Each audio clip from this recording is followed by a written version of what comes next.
see how interesting these first few laps can be. First two rows are made up with chase drivers. Brad Keselowski, Kevin Harvick, Kyle Busch, and Joey Logano. Fans on their feet as they come to the restart zone. The green flag is in the air. We're racing in Texas.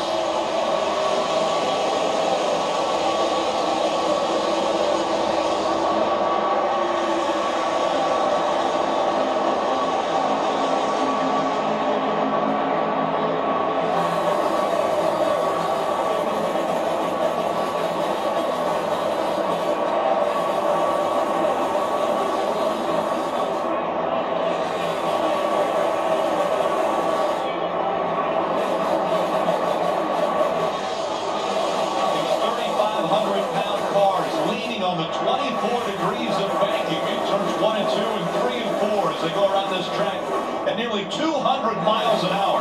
Out front, Keselowski and Kevin Harvick, 1 and 2. Kyle Busch, Joey Logano, Kyle Larson in the top 5. Eric Jones in the 20, subbing for Matt Kenseth after the 2-race suspension. Eric Jones, a 19-year-old, getting the nod. The pilot to 20 in today's race.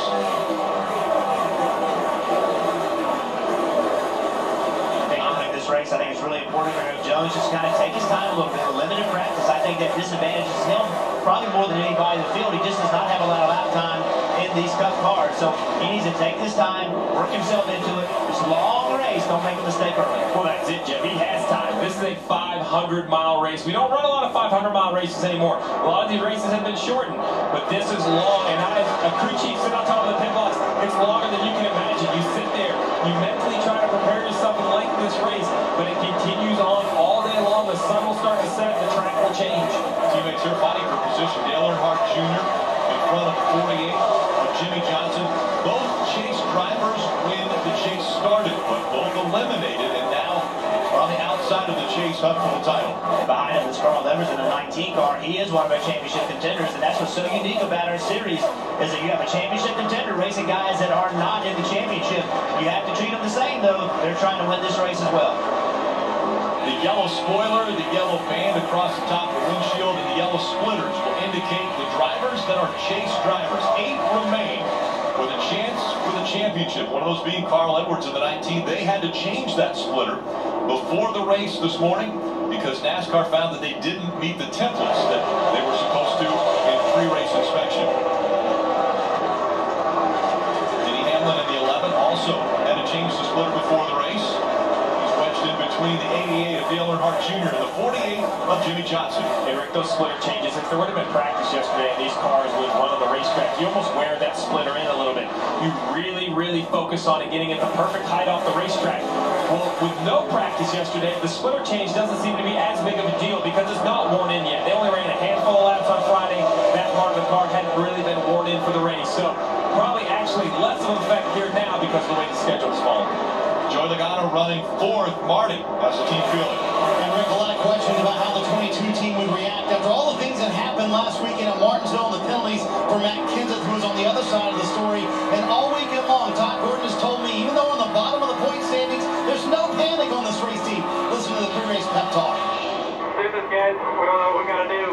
Same thing we've been doing all year. No need to change anything. Show what we're made out of. Continue to do the things we've done to get to this point. It's been successful for us. We'll continue to do that. See what you got here?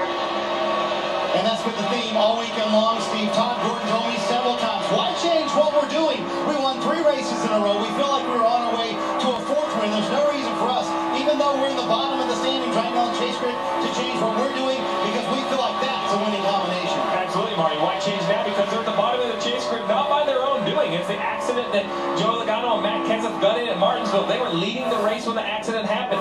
They have proven, not just this year, but even last year, with a lot of wins, that this race team knows how to get to victory lane. On the left side of your screen, chase points as they run. You have to be in the top 4 after Phoenix. If you want to have a shot at the title, you go to Homestead Miami Speedway. The leader of the race, Brad Keselowski. That's why he is shown just below the 24, who has already punched his ticket to Homestead Miami for that championship 4. And then the point differential between the cut line. Right now, Harvick in front of 78 Martin Truex Jr. as points go. You see Dale Earnhardt Jr. with that momentum off the top of the rail. Oh, around goes 22 of Logano. Logano around, bringing out the first caution. Logano running fourth, and a left rear tire is down. Shredded it, and also the inner light on that 22.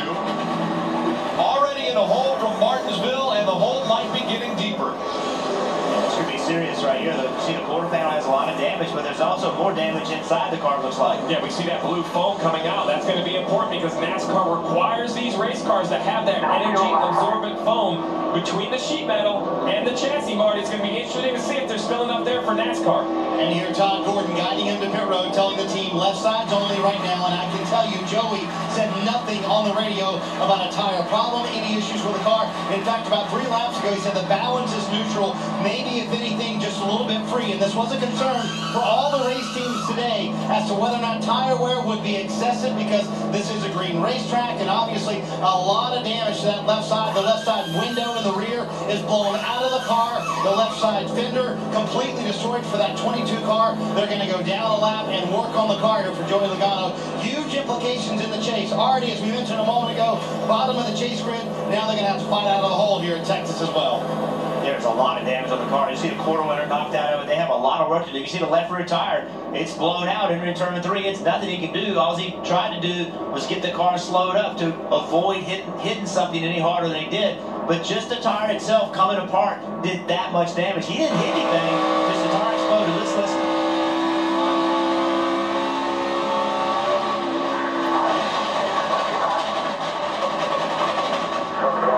Get ready, guys.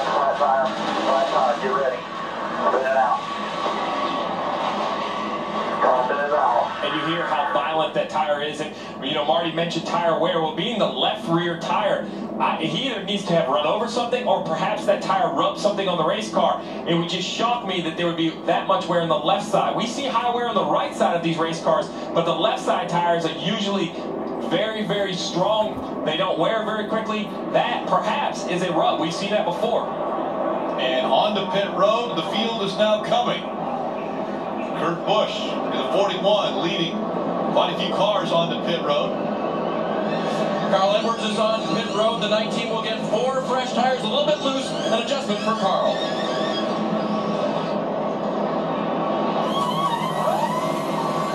Kurt Busch on pit road saying the car's been tight entry, a loose off, a 4-tire change. You can see they're making a chassis adjustment on the left side of that race car, a wedge adjustment there. Also fuel for Kurt Busch.